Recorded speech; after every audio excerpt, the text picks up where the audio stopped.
Hello दोस्तों, मैं इंद्रेश अपने YouTube channel Indresh GS classes में आप सभी का स्वागत करता हूं। तो दोस्तों, आज हमारा प्रैक्टिस सेट नंबर कितना है? प्रैक्टिस सेट नंबर 4 है, ठीक है।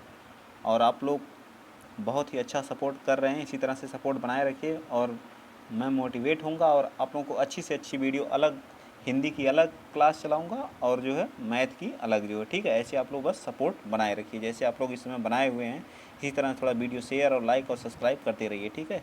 चलिए आइए चलते हैं, स्टार्ट करते हैं आज का पहला क्वेश्चन। आज का पहला क्वेश्चन है, 70 क्वेश्चन है टोटल जो है, ठीक है। इंग्लिश के 5 इसमें है, तो इंग्लिश वाला आप लोग पीडीएफ दे दूंगा, सॉल्व कर लीजिएगा। मेरे टेलीग्राम चैनल पे है जो है, ठीक है। इंद्रेश जीएस क्लासेस टेलीग्राम नाम है, ठीक। चलिए स्टार्ट करते हैं। बिंदुसार किसका पुत्र था? बताइए, बिंदुसार जो है किसका पुत्र था? आप लोग बताइए, बिंदुसार किसका पुत्र था? क्वेश्चन नंबर 1 है हमारा, बिंदुसार किसका पुत्र था? तो बिंदुसार जो है चंद्रगुप्त मौर्य का क्या था? पुत्र था, ठीक है। सबसे ये मौर्य वंश का था, ठीक है। किस वंश का था? आप लोग याद रखिएगा, किस वंश का था? मौर्य वंश का, ठीक। मौर्य वंश के प्रथम कौन थे? चंद्रगुप्त मौर्य। चंद्रगुप्त मौर्य जी, ठीक है, संस्थापक थे चंद्रगुप्त मौर्य जी। उसके बाद उनका पुत्र बना जो कौन? बिंदुसार। कौन बना? बिंदुसार, ठीक। और बिंदुसार का पुत्र कौन था? अशोक, ठीक है। अशोक के कितने शिलालेख थे? 13वें शिलालेख में इसके कलिंग के युद्ध के बारे में जानकारी दी गई है, ठीक।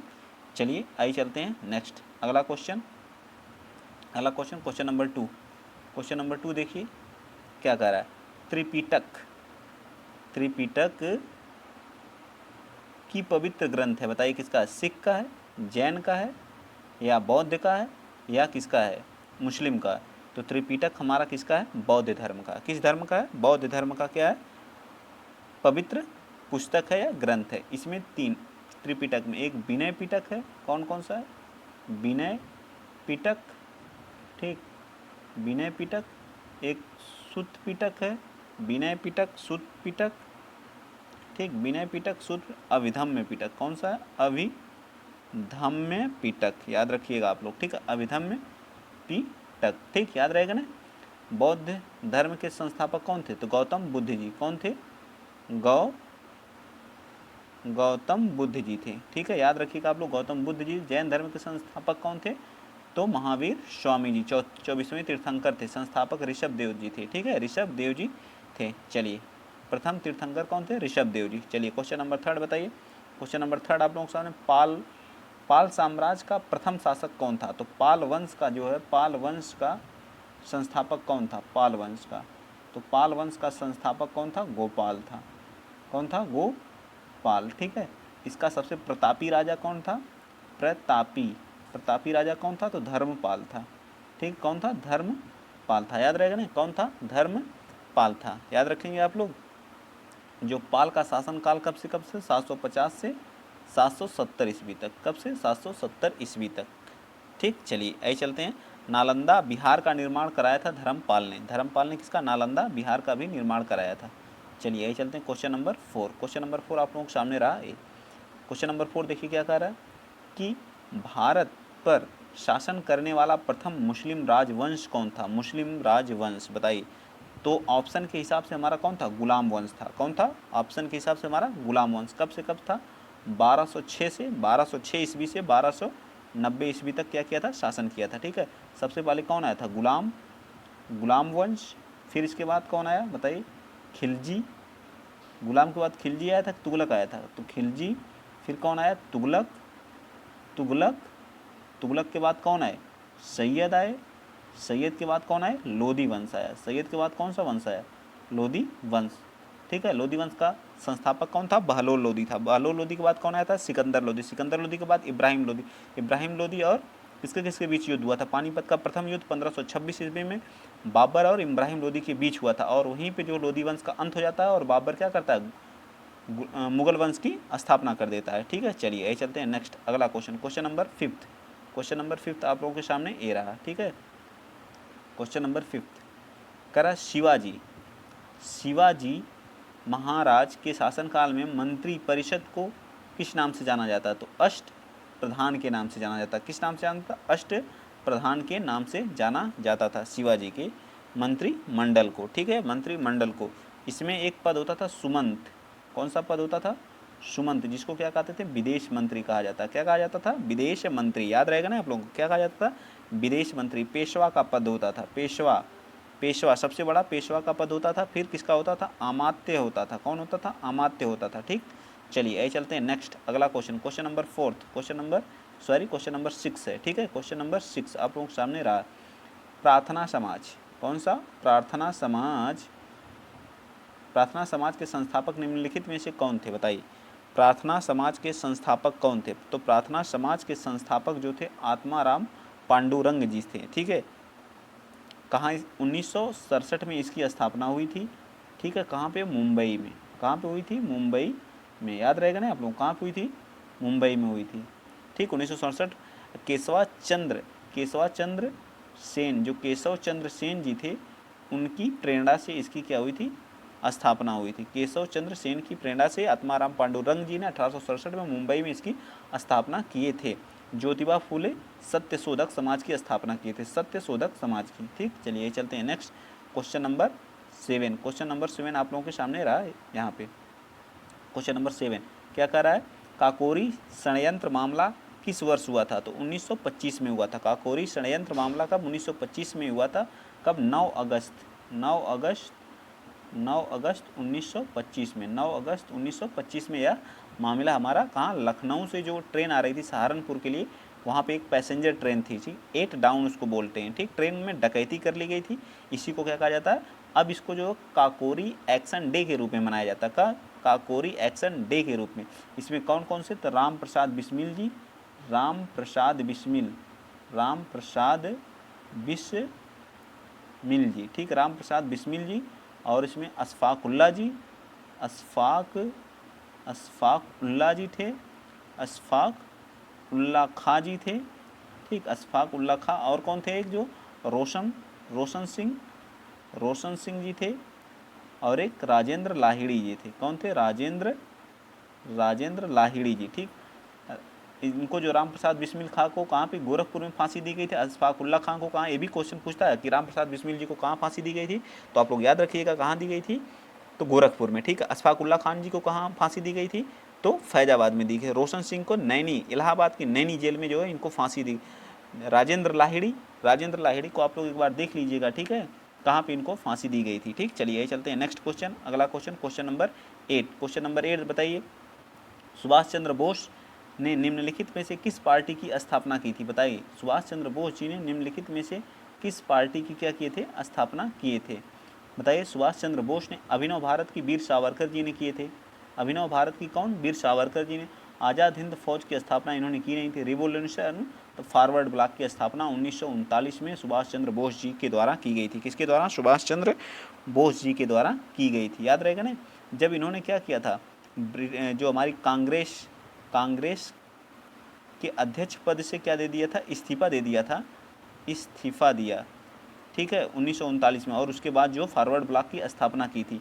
और जब इस्तीफा दिया तो इनके जगह पे कौन बने थे? राजेंद्र प्रसाद जी क्या बने थे? अध्यक्ष बने थे, राजेंद्र प्रसाद जी। याद रहेगा ना। चलिए आइए चलते हैं नेक्स्ट क्वेश्चन, अगला question, question number 9। Question number 9 आप लोगों के सामने ये रहा। ठीक है, क्वेश्चन नंबर 9 देखिए क्या करा। वह कौन सा अधिनियम है जिसे भारत ने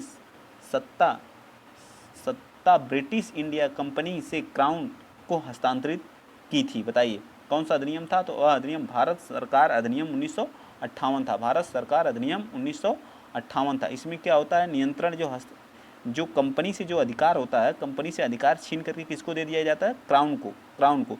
और 2 बोर्ड की स्थापना की जाती है। एक बोर्ड ऑफ डायरेक्टरेट, एक बोर्ड ऑफ किसका? डायरेक्टरेट। और एक किसकी की जाती है? एक बोर्ड ऑफ डायरेक्टरेट और एक जो बोर्ड ऑफ कंट्रोल।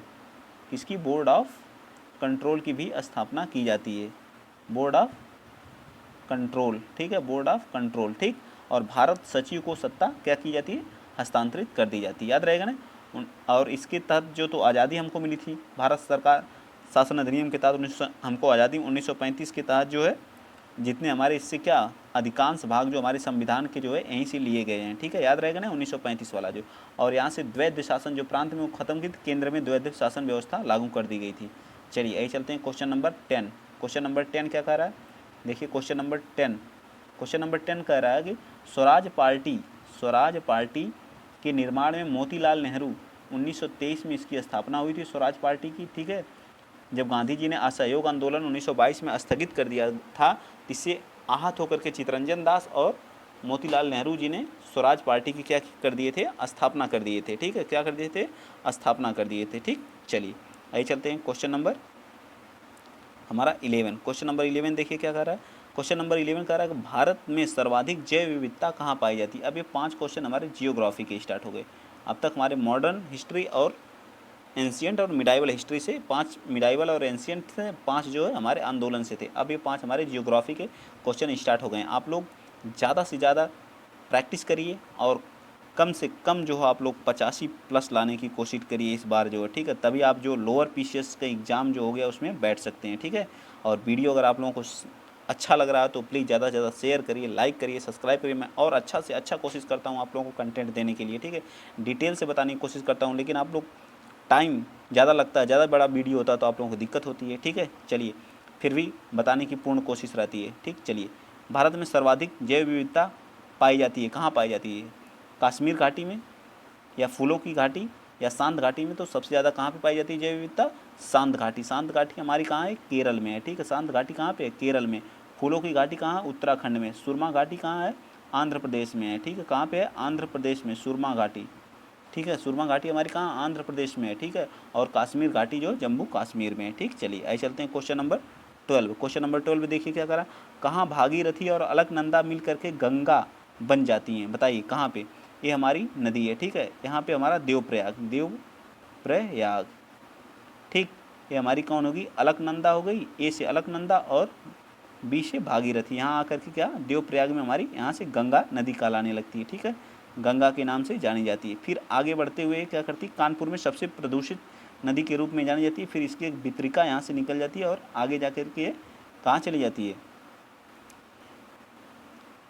मेघना के नाम से, मेघना या नहीं पद्मा के नाम से जो है कहाँ पे बहती है, बांग्लादेश में। फिर यहाँ से यहाँ ब्रह्मपुत्र आती है जमुना के नाम से, ठीक है। और आगे चल के दोनों एक जगह मिल जाती हैं और कहलाती क्या है, पद्म क्या हो जाती है, मेघना के नाम से जो बंगाल की खाड़ी में जाकर के क्या करती है, अपना पानी गिरा दे देती है, ठीक है। इसकी एक वितरिका जिसका नाम क्या है, हुगली नदी है, ठीक है। हुगली याद रखिएगा आप लोग, ठीक है। किस जगह पे, देवप्रयाग में। कहाँ से, देवप्रयाग में, ठीक। चलिए नेक्स्ट अगला क्वेश्चन, कौन सा, अब पूछा है आप लोगों से कौन सा ग्रह सबसे चमकीला ग्रह है। तो सबसे चमकीला ग्रह कौन सा है, शुक्र ग्रह है। याद रहेगा ना आप लोगों को, कौन सा ग्रह सबसे चमकीला है, तो शुक्र ग्रह सबसे चमकीला है। सबसे बड़ा ग्रह कौन है, तो बृहस्पति है, ठीक है। आकार में सबसे बड़ा, आकार में सबसे छोटा कौन है, तो बुध है, ठीक है। आकार में सबसे ज़्यादा इस मंगल ग्रह पे क्या सबसे ज़्यादा पाया जाता है, तो आयरन सबसे ज़्यादा पाया जाता है, ठीक है। याद रहेगा ना, आयरन सबसे ज़्यादा पाया जाता है। चलिए आइए चलते हैं क्वेश्चन नंबर 14। क्वेश्चन नंबर 14 देखिए क्या कर रहा है, दुनिया की जो है सबसे बड़ी ताज़े पानी की झील कौन सी है, हाइड्रोस्वान है, लेक विक्टोरिया है, इनमें से कोई नहीं। तो लेक ऑफ सुपीरियर सबसे क्या है, ताज़े पानी की झील है। कौन सी है, ताज़े पानी की झील है, ठीक है। याद रहेगा ना कि ताज़े पानी की झील कहाँ पे है, यूएसए में, ठीक है। लेक सुपीरियर कहाँ पे हमारी है, यूएसए में। ह्यूरॉन, ओंटारियो, इरी, मिशिगन और सुपीरियर, ये 5 लेक हैं, ठीक है। कनाडा और यूएसए के सीमा पे पड़ती हैं, ठीक है। चलिए आइए चलते हैं क्वेश्चन नंबर 15। दक्षिण भारत की सबसे ऊंची चोटी कौन सी है, तो दक्षिण भारत की सबसे चोटी कौन सी है, अनाई-मुडी है, ठीक है। अनाई-मुडी है, कितनी इसकी ऊंचाई है, तो 2695 मीटर है। और दूसरी कौन सी है, दोदा बेट्टा है, ठीक है। ये नीलगिरी की है, ये अनामुदी की है, ये अन्नामलाई की है, ये जो है अन्नामलाई की है, ये दोदा बेट्टा जो नीलगिरी की है, इसकी जो ऊंचाई 2637 मीटर है। कितनी है, 2637 मीटर है। याद रहेगा ना, ठीक है। महेंद्रगिरी हमारी उड़ीसा में है, जो महेंद्रगिरी कहाँ है, उड़ीसा में, ठीक। और अमरकंटक जो हमारी एमपी में पड़ती है, अमरकंटक। चलिए आइए चलते हैं नेक्स्ट क्वेश्चन, अगला क्वेश्चन, क्वेश्चन नंबर 16। ये हमारे 5 जियोग्राफी के फिनिश हो गए। अब 5 हमारे इकोनॉमिक्स की स्टार्ट हो गए, ठीक है। 5 question. Hindu rate of growth शब्द किसके द्वारा प्रस्तावित किया गया था, तो राज कृष्णा। यह एक क्या है, अर्थशास्त्री हैं। क्या है, एक अर्थशास्त्री हैं। आप लोग याद रखेंगे ना, क्या है, एक अर्थशास्त्री हैं, ठीक है। याद रखिएगा, क्या है, एक अर्थशास्त्री हैं। चलिए आइए चलते हैं नेक्स्ट क्वेश्चन। अगला क्वेश्चन आप लोगों के सामने रहा है, अगला क्वेश्चन बताइए, भारत में कृषि संबंधित किस प्रकार की बेरोजगारी पाई जाती है। तो भारत में जो है प्रछन्न बेरोजगारी, छिपी हुई बेरोजगारी, कृषि के क्षेत्र में कौन सी बेरोजगारी पाई जाती है? तो प्रछन्न बेरोजगारी पाई जाती है। ठीक है, चलिए चलते हैं next question, question number 18। Question number 18 देखिए क्या कर रहा है। क्वेश्चन नंबर 18, भारत में हरित क्रांति के जनक कौन है? तो MS स्वामीनाथन जी को भारत में हरित क्रांति का जनक माना जाता है। किसको? MS स्वामीनाथन जी को भारत में हरित क्रांति का जनक माना जाता है। ठीक है, और नारमन बोरलाग जी जो है विश्व में जो है हरित क्रांति के क्या हैं? जनक हैं। याद रहेगा ना कौन कहाँ पे है? ठीक है, चलिए आइए चलते हैं नेक्स्ट। अगला क्वेश्चन, श्वेत क्रांति का संबंध किससे है? बताइए, श्वेत क्रांति का संबंध किससे है? तो दुग्ध उत्पादन से। किसके? दुग्ध उत्पादन से। ठीक है, मछली को नीली क्रांति के नाम से जाना जाता। अंडा सिल्वर रिवोल्यूशन अंडा। ठीक है, और क्वेश्चन नंबर 20 बताइए। क्वेश्चन नंबर 20, वित्तीय वर्ष 2022-23 में राजकोषीय घाटे का अनुमान कितना है?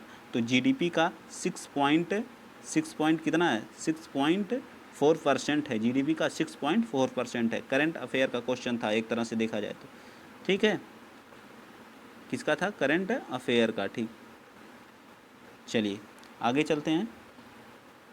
अगला क्वेश्चन हमारा क्वेश्चन नंबर 20 हमारे किस चीज़ के स्टार्ट हो गए? अब हमारे जो है पॉलिटी के क्वेश्चन, 5 पॉलिटी के क्वेश्चन आप लोगों के सामने आएंगे। ठीक है, संविधान के 73वें संविधान पंचायत को निर्दिष्ट किए जाने वाले कार्य किसमें वर्णित है? तो 11वीं अनुसूची में। किसमें? 11वीं अनुसूची में। इनमें कितने विषय हैं? बताइए, इसमें कितने विषय हैं? तो इसमें जो है 29 विषय हैं। ठीक है, 73वां संविधान संशोधन 1992। ठीक है, और 93 में क्या होता है? लागू हो जाता है। ठीक है, और 24 अप्रैल को पंचायती राज दिवस के रूप में मनाया जाता है। आर्टिकल कौन सा है? तो आर्टिकल 40 में हमारा पंचायत के बारे में बताया गया है। और भाग जो है इसका जो है 9A है। ठीक है, 9A है, याद रखिएगा। ठीक है, चलिए चलते हैं नेक्स्ट। अगला क्वेश्चन, क्वेश्चन नंबर 22 देखिए क्या कह रहा है। यदि सरकार राज्यसभा में पराजित हो जाए तो क्या होता है? राज्यसभा में पराजित होकर क्या करेगी सरकार? जो प्रधानमंत्री अपना त्यागपत्र? बिल्कुल नहीं। संसद भंग हो जाती है? बिल्कुल नहीं। राष्ट्रपति शासन लागू हो जाता है? बिल्कुल नहीं। उपर्युक्त में से कुछ भी नहीं होता है। ठीक है, चलिए चलते हैं नेक्स्ट क्वेश्चन।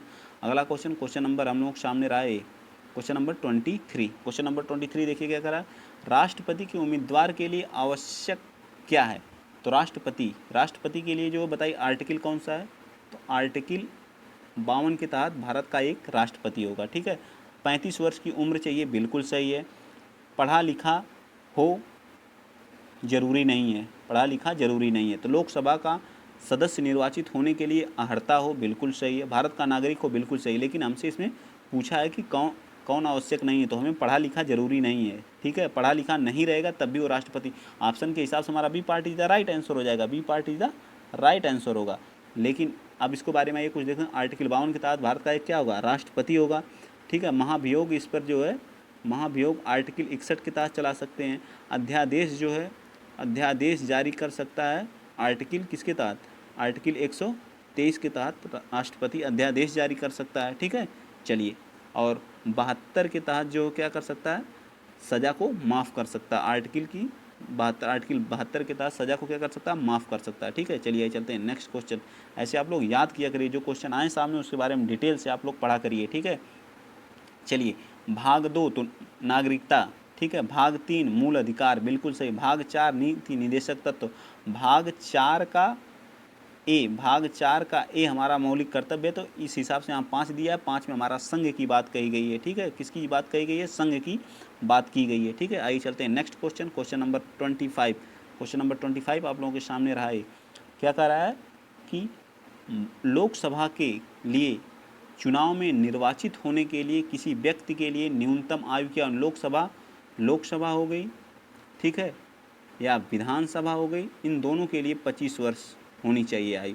लेकिन पंचायत चुनाव जो हमारे लिए प्रधानी का चुनाव होता है उसके लिए 21 वर्ष होना चाहिए। ठीक है, पंचायत। और विधान परिषद और लोकसभा राज्यसभा के जो सदस्य होते हैं उनके लिए 30 वर्ष। राज्यपाल, राष्ट्रपति और उपराष्ट्रपति के लिए कितनी होनी चाहिए? 35 वर्ष उम्र होनी चाहिए। ठीक है, चलिए आइए चलते हैं नेक्स्ट क्वेश्चन। अब हमारे 5 साइंस के स्टार्ट हो गए। किसके हो गए? साइंस के। ठीक है, आप लोग विशेषकर ध्यान दीजिए।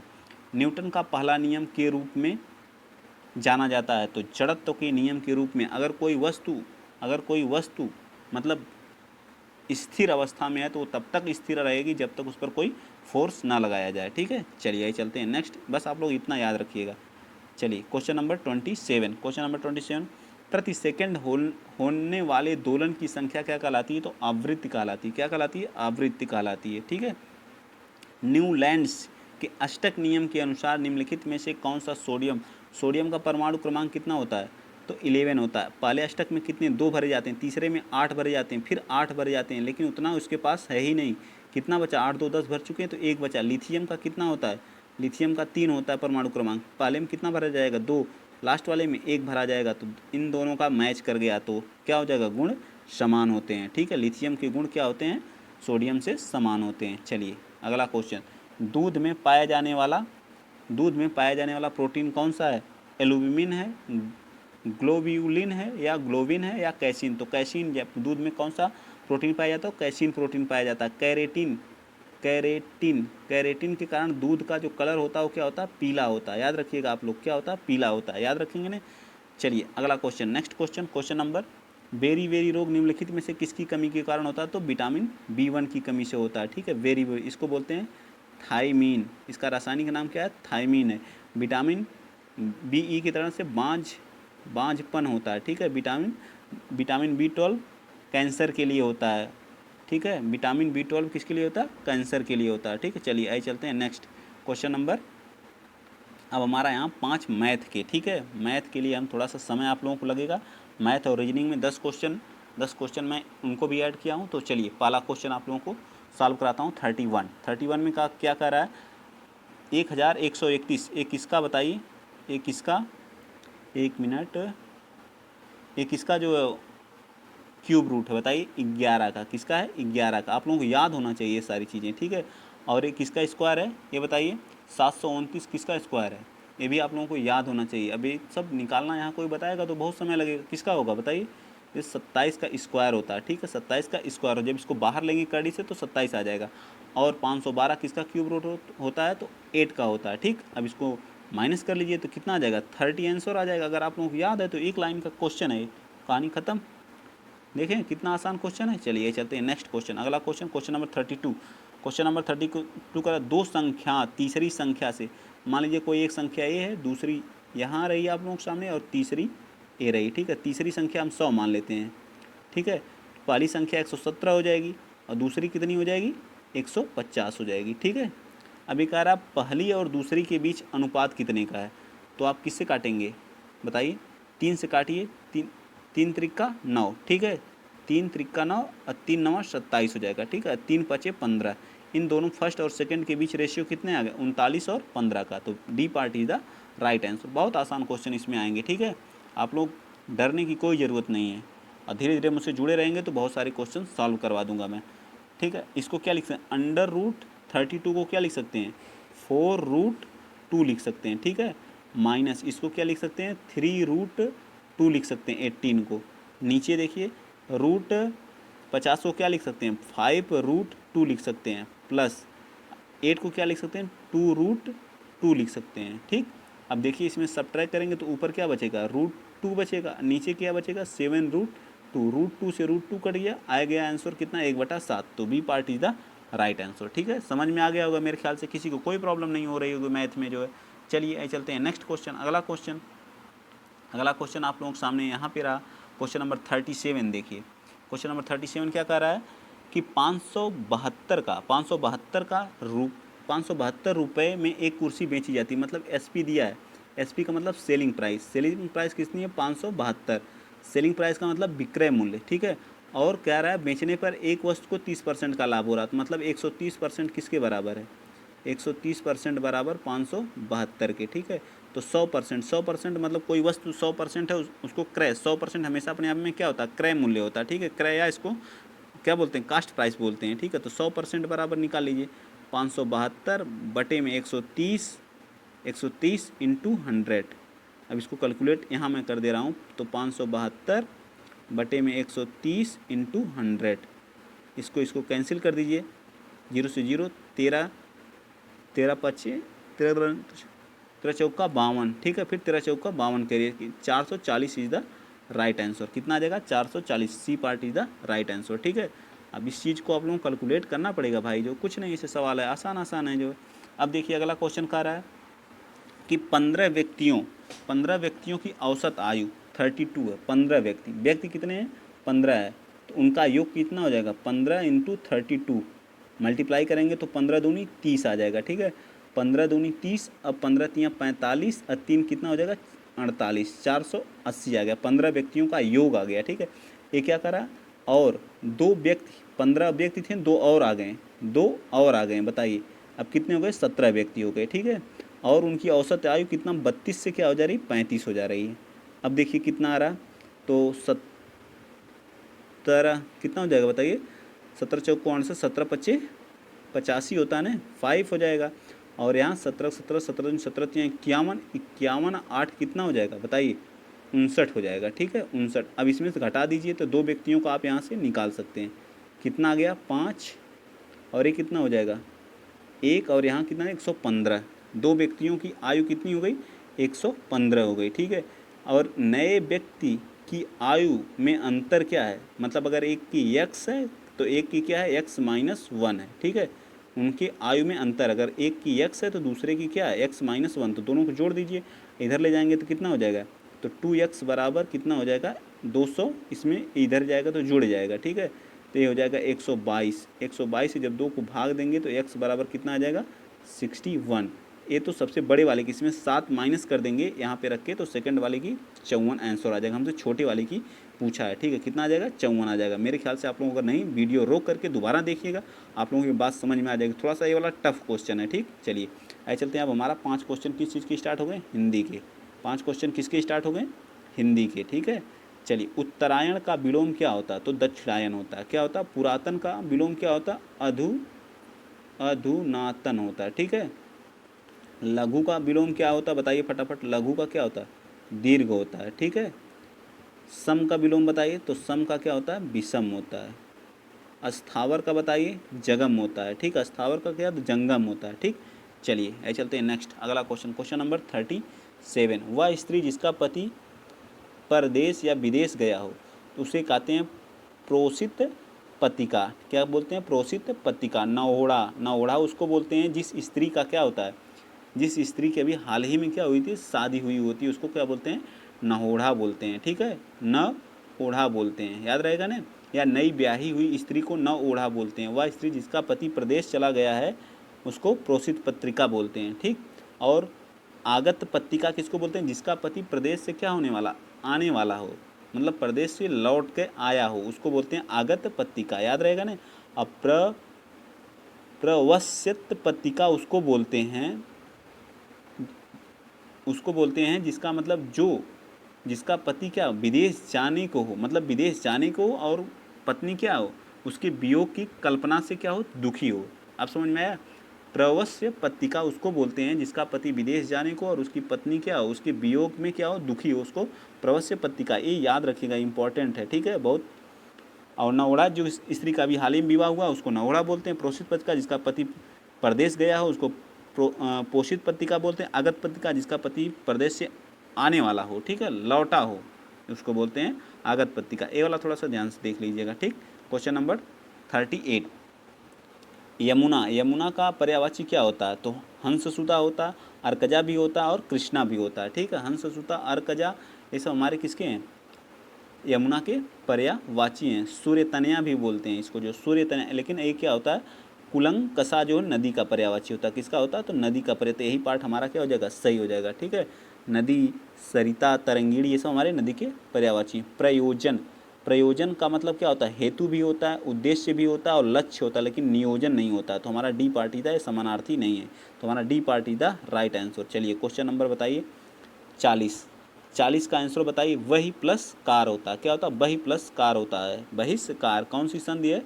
विसर्ग संधि है। कौन सी संधि है? विसर्ग संधि है, याद रखिएगा। ठीक है, विद्या प्लस आलय में बताइए, विद्या प्लस आलय में कौन सी संधि है? तो दीर्घ संधि है। ठीक है, कौन सी संधि है? दीर्घ संधि है। प्रत्यारोपण, रोपण में कौन सी संधि है बताइए? तो यहाँ पे यण संधि है। ठीक है, कौन सी संधि है?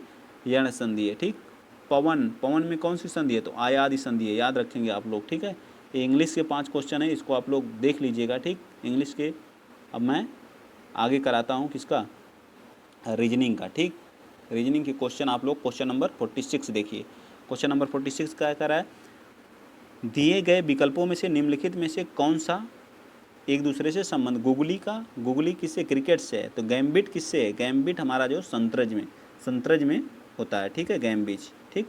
आइए चलिए चलते हैं नेक्स्ट, अगला क्वेश्चन नंबर हमारा कौन सा, क्वेश्चन नंबर 47 देखिए। अब इसको मैं यहाँ करवा देता हूँ, ठीक है। POWERCUT लिख लिया आप। ये P का कितना होता है, तो 16 होता है, कलर चेंज कर दे रहे हैं, कितना होता है, 16 होता है, ठीक। ये 16 होता है, इसका कितना होता है, 15 होता है। W का कितना होता है, 23 होता है, याद रखिएगा आप लोग। एक E का 5 होता है। R का कितना होता है, 18 याद होना चाहिए। C का कितना होता है, 3 होता है। U का कितना होता है, 21 होता है, और इसका ST 20 होता है, ठीक। अब यहाँ पे देखिए कितना होगा, यहाँ लिखिए TR, फिर क्या A है, फिर H, फिर V, फिर F, फिर Y, फिर W, लास्ट में क्या है, W है। यहाँ भी मैं लिख देता हूँ कोई कलर लेकर के, ठीक है। तो कौन सा कलर ले लूँ, ये कलर ले रहा हूँ, ठीक। इसका T का कितना होता है, 20 होता है। इसका R का कितना होता है, 8 होता है। A का कितना होता है बताइए, A का 1 होता है। और H का कितना होता है, 8। V का कितना होता है, 22। F का कितना होता है, 6। Y का कितना होता है, 25। और W का कितना होता है, 23 होता है, ठीक। याद रहेगा ना। अब देखिए 16 से 20 जा रहे हैं तो कितना जा रहे हैं, +4 जा रहे हैं। फिर देखिए 15 से 18 जा रहे हैं तो कितना जा रहे हैं, +3 जा रहे हैं, ठीक है। कितना जा रहे हैं, इससे आपको लोगों को विजिबल नहीं होगा, ठीक। ये कलर दिखेगा। ये 23 से फिर कितना जा रहे हैं, 1 पे जा रहे हैं, मतलब 27 पे जा रहे हैं, तो कितना जा रहे हैं, +4 जा रहे हैं। फिर आगे +3 +4 +3 +4, यही हमारी प्रक्रिया चल रही है, ठीक है। तो आप लोग T और इसके लास्ट वाला G को एक बार बना लीजिए, ठीक है। यहाँ +3 होगा और इस वाले में कितना होगा, +4 होगा। तो 20 में +4 करेंगे तो कितना हो जाएगा बताइए, x हो जाएगा 24 पे कौन आता है, x आता है। और 7 के बाद जो +3 करेंगे तो j आ जाएगा। देखिए लास्ट में x और j किस में, तो B part is the right answer. कौन सा हमारा आ जाएगा, B part is the x और j, B part is the right answer, ठीक है। कोडिंग डिकोडिंग के क्वेश्चन है, ठीक। आइए अगला क्वेश्चन चलते हैं। अगला क्वेश्चन क्या कर रहा है, अगला क्वेश्चन देखिए, P Q का भाई है, बताइए। देखिए कह रहा है P जो है वो Q का भाई है, P जो है Q का भाई है, जो भाई है उस पर प्लस चार्ज लगता है, ठीक है। यस P का पिता है, S जो है वो P का क्या है, S जो है वो P का पिता है, तो इस पर भी प्लस। R जो है वो S का भाई है, R जो क्या है, S का भाई है। और क्या कर रहा है, T जो है R की माँ है, T जो है R की क्या है, माँ है, तो यहाँ माइनस हो जाएगा। जो स्त्री होती है उस पर माइनस लगता है, जो पुरुष होते हैं उस पर प्लस लगता है, ठीक। ये इसके पिता हो गए। इसका कोई हमें जेंडर, Q का कोई जेंडर नहीं पता है, ठीक है। पूछ क्या रहा है, तो P और T के बीच क्या संबंध है, इसका इस T के और P के बीच में क्या संबंध है। तो क्या लगेगा, T का P क्या लगेगा बताइए, पोता लगेगा, क्या, ग्रैंड सन लगेगा, ठीक है, क्योंकि इसके पापा यस हैं और इसके चाचा आ रहे हैं, ठीक। चलिए चलते हैं नेक्स्ट, अगला question, question number 49। Question number 49 क्या कर रहा है, 27 दिसंबर को क्या है, 2009 को बृहस्पतिवार। 27 दिसंबर के बाद 28 29 30, इसमें कितने बचे, 4 इसमें बचे। और इसके ऑड डे कितने हैं, जनवरी के 7 चौक 28, 3 ऑड डे होते हैं, ठीक है। और ये तो कोई लीप ईयर है नहीं, तो जनवरी में, उसमें फरवरी में क्या बचेंगे, 0, और मार्च में 1 दिन। तो ये सब जोड़ दीजिएगा, 7 1 8, 7 से भाग देंगे कितना आ जाएगा, 7 एकम ऑड डे कितना आया, 1 आया। तो 1 प्लस बृहस्पतिवार के बाद क्या आ जाएगा, शुक्रवार आ जाएगा, क्या आ जाएगा, शुक्रवार आ जाएगा, ठीक है। चलिए चलते हैं नेक्स्ट, अगला question, question number 50। Question number, निर्देश दिए गए हैं जिनमें से 3 किसी न किसी तरह से समान है और एक असमान है, तो उस असमान शब्द का चयन करिए। बताइए, शहनाई और बांसुरी और मैकडोलिन और सैक्सोफोन, बताइए कौन सा, सैक्सोफोन कौन अलग है इसमें। तो हमारा ये जो हम फूंक मार के इन तीनों को क्या करते हैं, मुंह से बजाते हैं, ठीक है, तीनों को। और मैकडोलिन अलग है, ठीक है, मैकडोलिन अलग है, ठीक है, आसमान। चलिए अब हमारे करंट अफेयर के क्या आ गया, हमारा करंट अफेयर आ गया, ठीक। आप लोग विशेष कर ध्यान देंगे, 10 नंबर की बात है, करंट अफेयर पढ़ते रहिए अभी से, ठीक। जुलाई 2021 में संपन्न टेनिस ग्रैंड स्लैम प्रतियोगिता अभी जुलाई में जो हुई है उसमें विम्बलडन एक ग्रैंड स्लैम है 2022 में पुरुष एकल कौन जीता है, तो वो जीते हमारे नोवाक जोकोविच, जो कहाँ के हैं, सर्बिया के हैं। ऑस्ट्रेलियन वाला जो हुआ था और फ्रेंच जो हुआ था उसमें राफेल नडाल ने जीता था। कौन जीता था, राफेल। और महिला में जो है ऑस्ट्रेलियन ओपन वाला जो है एशले बार्टी जी ने जीता था, ठीक है। और इसमें जो है विम्बलडन उप विजेता ये रहे हैं, कौन, निक किर्गियोस जी हो, ठीक है, उप विजेता थे, ठीक। नोवाक जोकोविच कहाँ के हैं, सर्बिया के हैं, ठीक है, कहाँ के हैं, सर्बिया के हैं। राफेल नडाल कहाँ के हैं, स्पेन के हैं, ठीक, कहाँ के हैं, स्पेन के, याद रखिएगा आप लोग। चलिए आगे चलते हैं question number 2। Question number 2 question यहाँ पर लीजिए, नीचे दिया गया है, ठीक है। क्वेश्चन नंबर 2 का यहाँ पे हमारा ऑप्शन है, देख लीजिएगा। किस भारतीय प्रौद्योगिकी संस्थान ने IIT शोधकर्ताओं द्वारा कैंसर का पता लगाने के लिए, याद रखिएगा, पाइओट नामक कृत्रिम बुद्धिमत्ता आधारित उपकरण को विकसित किया, तो IIT मद्रास ने। कौन, IIT मद्रास। बहुत सारा काम IIT मद्रास कर रहा है, इसमें IIT मद्रास मोस्ट इंपॉर्टेंट है, इससे क्वेश्चन आएंगे, ठीक है। और अगला क्वेश्चन 1953वां क्वेश्चन देखिए, जम्मू कश्मीर एवं में रतले परियोजना का निर्माण किस नदी पर किया जा रहा है, तो झेलम नदी पर। किस नदी पर, झेलम नदी पर। किस नदी पर किया जा रहा है, रतले, किस नदी पर, झेलम नदी पर, याद रहेगा ना आप लोगों को। चलिए आइए चलते हैं नेक्स्ट, अगला क्वेश्चन। कितने मेगावाट की है, एक बार इसको मैं बता देता हूँ, कितने मेगावाट की है, तो 850 मेगावाट की है, ठीक है, 850 मेगावाट की है। चलिए आइए चलते हैं नेक्स्ट। 1924 जुलाई 2022 में मुख्य अर्थशास्त्री को अंतर्राष्ट्रीय मुद्रा कोष IMF की पूर्व मुख्य अर्थशास्त्री की दीवार में शामिल किया गया है। दीवार में शामिल किया गया है, किसमें, दीवार में शामिल किया गया है, बताइए किसको शामिल किया गया है, आप लोग बताइए फटाफट, किसको शामिल किया गया है, तो हमारी जो गीता गोपीनाथ जी को शामिल किया गया है, ठीक है। IMF इसको बोलते हैं international monetary fund, international monetary fund, जिसकी स्थापना 1945 में हुई थी, ठीक है, 1945 में। हेडक्वार्टर कहाँ है, वाशिंगटन DC है, ठीक है, वाशिंगटन DC, याद रखेंगे ना आप लोग, कहाँ है, वाशिंगटन DC। चलिए नेक्स्ट, अगला क्वेश्चन, क्वेश्चन नंबर 55 क्या कह रहा है, अप्रैल 2022 में भारत में पहले 99% शुद्ध हरित हाइड्रोजन पायलट कहाँ आरंभ किया गया है, जल्दी बताइए फटाफट आप लोग बताइए, कहाँ पे, जोरहाट असम में। कहाँ पे, जोरहाट असम में। कहाँ पे, जोरहाट असम में, याद रहेगा ना, जोरहाट असम में। चलिए नेक्स्ट क्वेश्चन, क्वेश्चन नंबर 56, जुलाई 2022 में किसे पीयूष गोयल के स्थान पर G20 2023 में G20 का जो अध्यक्षता भारत करेगा, तो उसमें नया शेरपा किसे चुना गया है, तो अमिताभ कांत जी को, जो हमारे क्या थे, CEO थे, किसके, जो है नीति आयोग के क्या थे, CEO। अब सुब्रमण्यम अय्यरन जी को नीति आयोग को क्या थे, CEO थे, ठीक है। इनको हटा करके किसको बना दिया गया है, परमेश्वरन अय्यर जी को, ठीक है, परमेश्वर अय्यर जी को, ठीक। नेक्स्ट, मई 2022 में जारी विश्व प्रेस स्वतंत्रता सूचकांक 2022 में भारत किस स्थान पे है, तो 180 देशों में भारत की रैंक कितनी है, 125वीं है। प्रेस स्वतंत्रता सूचकांक, पर्यावरण विकास सूचकांक में भारत की रैंक कितनी है, 180वीं है, ठीक है, 180वीं है, ठीक। चलिए आइए चलते हैं नेक्स्ट, अगला क्वेश्चन। 3 मार्च 2022 को क्वाड नेताओं की एक वर्चुअल मीटिंग हुई थी, इसमें कौन कौन से देश मतलब क्वाड में शामिल हैं, और क्वेश्चन में कहा कौन नहीं शामिल, तो हमारा जापान है, USA है, भारत है और ऑस्ट्रेलिया, इन चारों देशों का एक समूह क्या है, क्वाड बनाया गया है, ठीक है, 4 देश शामिल। न्यूजीलैंड इसमें शामिल नहीं, तो D part is the right answer, ठीक। चलिए क्वेश्चन नंबर 59 देखिए, मई 2022 में भारत में बंगाल की खाड़ी में चक्रवात असनी का नामांकन कौन किया था, अशानी, जो हमारे आंध्र प्रदेश और उड़ीसा तमिलनाडु के तट को क्या किया था, बहुत प्रभावित किया था, तो श्रीलंका ने इसका नाम अशानी रख दिया, ठीक है। चलिए आइए चलते हैं नेक्स्ट, क्वेश्चन नंबर 60।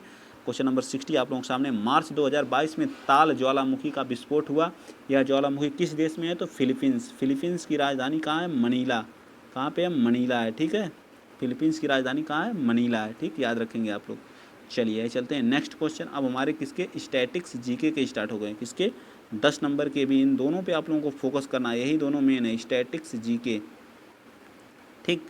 निम्नलिखित में से कौन सा भारतीय शास्त्रीय नृत्य नहीं है, बताइए कौन सा, तो कथकली है, कथकली कहाँ का है, केरल का है, ठीक है। उड़ीसी कहाँ का है, तो उड़ीसा का है, उड़ीसा का है, ठीक है, उड़ीसा का याद रखेंगे। मोहिनीअट्टम कहाँ का, केरल का है, केरल का है। सत्तरिया, सत्तरिया कहाँ का, असम का है, सत्तरिया, सत्तरिया कहाँ का, असम का है, ठीक है। भरतनाट्यम कहाँ का है, भरतनाट्यम, भरतनाट्यम हमारा कहाँ का, तमिलनाडु का है, ठीक है, कहाँ का है, तमिलनाडु का, याद रखेंगे। ऐसे टोटल कितने, 8 हैं, ठीक है। चलिए आइए चलते हैं नेक्स्ट अगला क्वेश्चन। क्षेत्रफल की दृष्टि से भारत का सबसे बड़ा राज्य कौन सा है?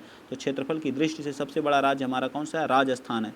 राजस्थान फर्स्ट, सेकंड पे महाराष्ट्र, सॉरी मध्य प्रदेश, थर्ड पे महाराष्ट्र और फोर्थ पे हमारा यूपी है, ठीक है, याद रखेंगे आप लोग, कौन है, हमारा यूपी है। चलिए चलते हैं next question. Question number 63। Vivekananda rock memorial Bharat में किस राज्य में है? तो तमिलनाडु में है। कहाँ पे है, तमिलनाडु में है, ठीक है। स्टालिन यहाँ के क्या हैं, सीएम जी हैं। विक्रम साराभाई अंतरिक्ष केंद्र, क्वेश्चन नंबर 64। विक्रम साराभाई अंतरिक्ष केंद्र कहाँ पे स्थित है? तो तिरुअनंतपुरम में है। कहाँ पे है, तिरुअनंतपुरम में, आप लोग याद रखेंगे। चलिए आइए चलते हैं क्वेश्चन नंबर 65। क्या कह रहा है, अमजद अली खान किससे संबंधित हैं? अली हुसैन जी, हरि प्रसाद चौरसिया। देखिए मुझको याद है हरि प्रसाद चौरसिया जी बांसुरी बजाते थे, ठीक है।